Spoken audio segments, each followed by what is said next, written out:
higher the penetrating power of a shell, the thicker the armor needs to be to stop that shell. The thicker the armor, the higher the penetrating power of that shell needs to be to go through it, and on it goes. But not forever.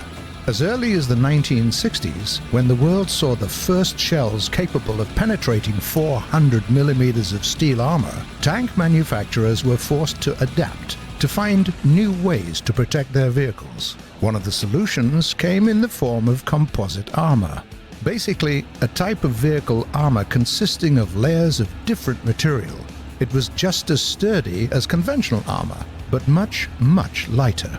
Here's an example. What you see here is the armor face taken from the Soviet T-64, the first production tank with composite armor. It consists of a couple of steel layers and glass-reinforced plastic sandwiched between them that helps to defeat high-explosive anti-tank rounds. Just like that.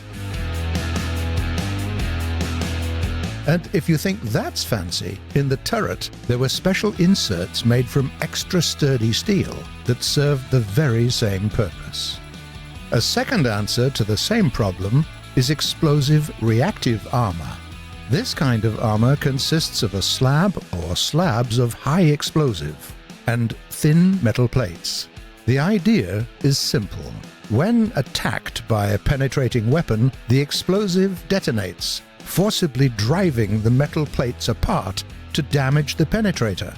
As a result, the shape-charged jet is disrupted. It has to cut through more material to get to the target, and much, if not all, of its penetrating power is lost.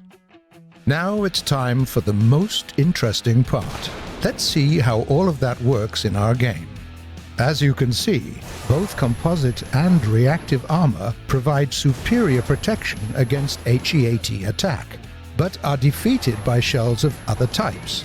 That's why it's a good idea to know how well every type of ammunition at your disposal works against different types of enemy armor, and carry a few different rounds at all times. There is another important thing to consider. The dynamic elements of reactive armor effectively disappear after they have served their purpose.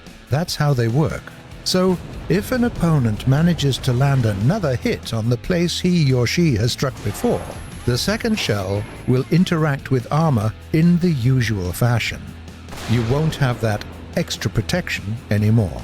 Furthermore, the elements of reactive armor can be shot off or blown off by high-caliber machine gun fire, HE or even AP shells.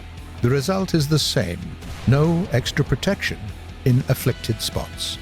You also have to remember that different countries have their own ideas of what composite armor should consist of, and these ideas change throughout the times, usually more than once. The materials used in the production of this armor included metals, plastics, ceramics, and different ones at that, and even air. Take the T-64 for example. There were so many variants of the same thing that it's hard to keep count.